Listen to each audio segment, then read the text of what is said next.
আসসালামু আলাইকুম। সবার আগে বাছাই করা 10টি আন্তর্জাতিক খবর জানিয়ে দেব। প্রথমেই থাকছে শিরোনাম। তবে তার আগে অনুরোধ থাকবে ভিডিওটিতে একটি লাইক দিবেন।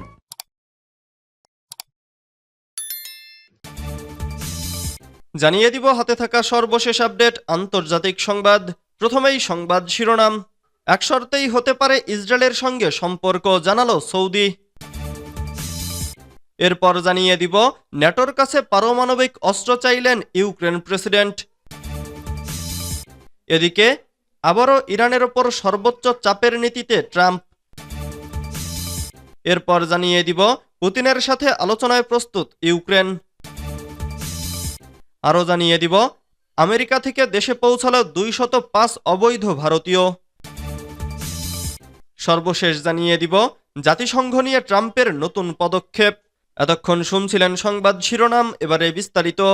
তবে অনুরোধ থাকবে ভিডিওটিতে একটি লাইক করবেন এবং কমেন্ট করে জানিয়ে দিবেন কোন জেলা থেকে আপনি আমাদের এই ভিডিওটি দেখছেন। এক শর্তেই হতে পারে ইসরায়েলের সঙ্গে সম্পর্ক, জানালো সৌদি। স্বাধীন ফিলিস্তিন রাষ্ট্র প্রতিষ্ঠা না হওয়া পর্যন্ত ইসরায়েলের সঙ্গে কোনো ধরনের সম্পর্ক গড়া হবে না বলে জানিয়েছে সৌদি আরব। দেশটি আরও বলেছে, ফিলিস্তিনিদের তাদের ভূখণ্ড থেকে বাস্তুচ্যুত করার কোনো চেষ্টা মেনে নেওয়া হবে না এবং ফিলিস্তিনিদের প্রতি সৌদির অবস্থানের বিষয়ে আলোচনার কোনো সুযোগ নেই। সৌদি আরব ফিলিস্তিনি রাষ্ট্রের দাবি জানাচ্ছে না বলে মার্কিন প্রেসিডেন্ট ডোনাল্ড ট্রাম্পের মন্তব্যের পর আজ বুধবার এক বিবৃতিতে একথা বলেছে রিয়াদ। বিবৃতিতে যুবরাজ মোহাম্মদ বিন সালমানের উদ্ধৃতি করে বলা হয়, তিনি সুস্পষ্টভাবে সৌদি আরবের অবস্থান জানিয়ে দিয়েছেন। গত মঙ্গলবার ইসরায়েলের প্রধানমন্ত্রী বেনিয়ামিন নেতানিয়াহুর সঙ্গে এক যৌথ সংবাদ সম্মেলনে ট্রাম্প বলেন, ফিলিস্তিনিরা অন্য জায়গায় পুনর্বাসিত হওয়ার পর যুক্তরাষ্ট্র যুদ্ধবিধ্বস্ত গাজা উপত্যকার নিয়ন্ত্রণ নেবে এবং গাজাকে নতুন করে গড়ে তুলবে। সেখানে নেতানিয়াহু বলেন, সৌদি আরবের সঙ্গে মিলে ইসরায়েল সর্বোচ্চটা দিয়ে চেষ্টা করবে এবং সফল হবে। ন্যাটোর কাছে পারমাণবিক অস্ত্র চাইলেন ইউক্রেন প্রেসিডেন্ট। বিখ্যাত ব্রিটিশ সাংবাদিক এবং উপস্থাপক পিয়ার্স মর্গানের সঙ্গে এক সাক্ষাৎকারে ইউক্রেনের প্রেসিডেন্ট ভলোদিমির জেলেনস্কি তার দেশের উত্তর আটলান্টিক চুক্তি সংস্থা বা ন্যাটোতে যোগদানের দীর্ঘ প্রক্রিয়ার কথা উল্লেখ করে ন্যাটো নেতাদের কিয়েভকে পারমাণবিক অস্ত্র সরবরাহ করার আহ্বান জানিয়েছেন। তিনি বলেন, রাশিয়ার বিরুদ্ধে প্রতিরক্ষার জন্য আমাদের পর্যাপ্ত পারমাণবিক অস্ত্র প্রয়োজন। তাই এই মুহূর্তে পশ্চিমাদের উচিত ইউক্রেনকে পারমাণবিক অস্ত্র সরবরাহ করা।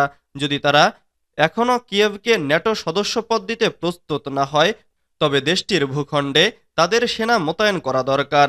জেলেনস্কির এমন মন্তব্যকে পাগলামি বলে তীব্র প্রতিক্রিয়া জানিয়েছে রাশিয়ান প্রেসিডেন্টের মুখপাত্র দিমিত্রি পেসকভ। এদিকে রাশিয়ার বিরুদ্ধে ইউক্রেনের যুদ্ধে মার্কিন সামরিক সহায়তার বিনিময়ে কিয়েভের কাছে দুর্লভ খনিজ সম্পদ চেয়েছেন যুক্তরাষ্ট্রের প্রেসিডেন্ট ডোনাল্ড ট্রাম্প। ইউক্রেনের প্রেসিডেন্ট ভলোদিমির জেলেনস্কির সঙ্গে বৈঠকে এই প্রস্তাব দিয়েছেন মার্কিন প্রেসিডেন্ট। এ বিষয়ে ট্রাম্প বলেন, ইউক্রেনে অনেক মূল্যবান খনিজ সম্পদ মজুদ রয়েছে। যুক্তরাষ্ট্রের দেওয়া অর্থ ও সামরিক সহায়তার বিনিময়ে এই খনিজ সম্পদ চাওয়া যেতেই পারে। আবারও ইরানের ওপর সর্বোচ্চ চাপের নীতিতে ট্রাম্প। ইসলামী প্রজাতন্ত্র ইরানের ওপর সর্বোচ্চ চাপ প্রয়োগের নীতি অনুসরণ করার জন্য একটি নির্বাহী আদেশে সই করেছেন মার্কিন প্রেসিডেন্ট ডোনাল্ড ট্রাম্প। এর মধ্যে মূলত তিনি তার প্রথম মেয়াদের নীতিতে ফিরে গেলেন। নির্বাহী আদেশের সই করার পর এবং সফররত ইহুদিবাদী ইসরায়েলের যুদ্ধবাজ প্রধানমন্ত্রী বেনিয়ামিন নেতানিয়াহুর সাথে বৈঠকের আগ মুহূর্তে ট্রাম্প সাংবাদিকদের জানান, তিনি এই নির্বাহী আদেশে সই করতে কিছুটা দ্বিধাগ্রস্ত ছিলেন। মার্কিন প্রেসিডেন্টের আদেশটির কথা উল্লেখ করে তিনি বলেন, সবাই চায় আমি এটি স্বাক্ষর করি, আমি তা করেছি এবং এটি ইরানের জন্য খুবই কঠিন হবে। এরপর ট্রাম্প দাবি করেন, আমেরিকা ইরানের সাথে একটি চুক্তি করতে চায়। তিনি বলেন, আমরা দেখব আমরা ইরানের সাথে একটি চুক্তির ব্যবস্থা করতে পারি কিনা বা কাজ করতে পারি কিনা। পুতিনের সাথে আলোচনায় প্রস্তুত ইউক্রেন।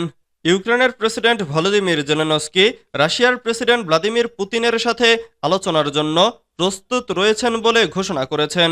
তিনি বলেছেন, যদি পুতিনের সাথে আলোচনা ইউক্রেন সংঘাতের অবসান ঘটানোর একমাত্র বিকল্প হয়, তাহলে তিনি তাই করতে প্রস্তুত। ব্রিটিশ সাংবাদিক পিয়ার্স মর্গানের সাথে এক সাক্ষাৎকারে জেলেনস্কি এ মন্তব্য করেন। সাক্ষাৎকারের কিছু অংশ মঙ্গলবার প্রকাশিত হয়েছে। রাশিয়ার প্রেসিডেন্টের সাথে সাক্ষাৎ করার জন্য জেলেনস্কি প্রস্তুত কিনা জানতে চাইলে তিনি তা করার জন্য নিজের আগ্রহের কথা জানান। জেলেনস্কির এই মন্তব্যকে প্রকৃতপক্ষে তার আগের অবস্থানের পরিবর্তন বলে মনে করা হচ্ছে।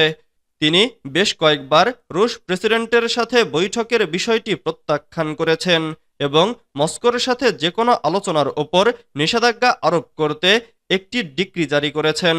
জেলেনস্কি বলেন, যদি এটি একমাত্র ব্যবস্থা হয় যার মাধ্যমে আমরা ইউক্রেনের নাগরিকদের জন্য শান্তি ফিরিয়ে আনতে পারি এবং মানুষকে হারাতে না হয়, তবে অবশ্যই আমরা এই পদক্ষেপের জন্য প্রস্তুত। এই বৈঠকের জন্য আমরা যাব। সাক্ষাৎকারে জেলেনস্কি বলেন, আমি পুতিনকে শত্রু মনে করি এবং সত্যি বলতে আমি বিশ্বাস করি তিনি আমাকেও শত্রু মনে করেন। আমেরিকা থেকে দেশে পৌঁছালো 205 অবৈধ ভারতীয়। আমেরিকা থেকে দেশে এসে পৌঁছালো 205 অবৈধ ভারতীয়। মার্কিন সেনাবাহিনীর C-17 বিমানে করে তারা অমৃতসরে এসে পৌঁছালো। আজ বুধবার দুপুর 1:55 অমৃতসরের শ্রী গুরুদাস রামদাসজি আন্তর্জাতিক বিমানবন্দরে অবতরণ করে মার্কিন সেনাবাহিনীর C-17 বিমানটি। ফেরত আসা ভারতীয়দের মধ্যে 33 জন হরিয়ানার বাসিন্দা, 30 জন পাঞ্জাবের, 3 জন করে উত্তরপ্রদেশ, মহারাষ্ট্র ও চণ্ডীগড়ের 2 জন বাসিন্দাও রয়েছেন। এখনো পর্যন্ত 6টি বিমানে আমেরিকা থেকে বের করে দেয়া হয়েছে অবৈধ অভিবাসীদের। ডোনাল্ড ট্রাম্পের নির্দেশে আমেরিকায় এখন চলছে অনুপ্রবেশকারী হটাও অভিযান। সেই অভিযানের আওতায় ভারতীয়রাও রয়েছেন। পাঞ্জাব সরকার জানিয়েছে, ফিরে আসা ভারতীয়দের মধ্যে যারা সে রাজ্যের বাসিন্দা তাদের সব রকম সহায়তা করা হবে, তবে তার আগে সকলের কাগজপত্র খতিয়ে দেখা হবে। তাদের বিরুদ্ধে কোনো ফৌজদারি মামলা রয়েছে কিনা তা দেখে পরবর্তী পদক্ষেপ গ্রহণ করা হবে। এর আগে পররাষ্ট্রমন্ত্রী এস জয়শঙ্কর জানিয়েছিলেন, বিশ্বের কোনো প্রান্তে থাকা ভারতীয়দের জন্য দেশের দরজা সব সময় খোলা। শুধু আমেরিকা নয়, আমরা চাই যে কোনো দেশেই আমাদের নাগরিকরা বৈধভাবে থাকুক। যদি আমাদের কাছে খবর আসে কোথাও ভারতীয়রা অবৈধভাবে রয়েছেন, তাহলে আমরা সব সময় তৈরি তাদের বৈধভাবে ফিরিয়ে নেওয়ার জন্য। জাতিসংঘ নিয়ে ট্রাম্পের নতুন পদক্ষেপ। জাতিসংঘের মানবাধিকার কাউন্সিল থেকে যুক্তরাষ্ট্রকে প্রত্যাহারের একটি কার্যনির্বাহী নির্দেশপত্রে স্বাক্ষর করেছেন মার্কিন প্রেসিডেন্ট ডোনাল্ড ট্রাম্প। এই নির্দেশে জাতিসংঘের প্রতি আমেরিকার বরাদ্দ অনুদান সংক্রান্ত বিষয়টি পর্যালোচনার কথাও বলা হয়েছে। একই সঙ্গে ফিলিস্তিনিদের জন্য জাতিসংঘের ত্রাণ সংস্থা থেকে যুক্তরাষ্ট্রকে প্রত্যাহারের নির্দেশ দেন ট্রাম্প। ইউনেস্কোর সঙ্গে আমেরিকার সম্পর্ক নিয়েও পুনর্বিবেচনার ইঙ্গিত দেন মার্কিন প্রেসিডেন্ট।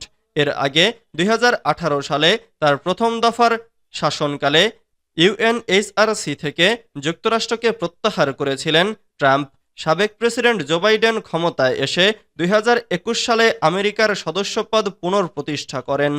ট্রাম্পের এই ঘোষণার পরে জাতিসংঘের সেক্রেটারি জেনারেল অ্যান্তনিও গুতেরেসের মুখপাত্র স্টেফেন ডুজারিক জানান, জাতিসংঘের কর্মদক্ষতা বৃদ্ধি এবং উদ্ভাবনের জন্য নিরন্তর সংস্কারমূলক কাজ করছে গুতেরেস।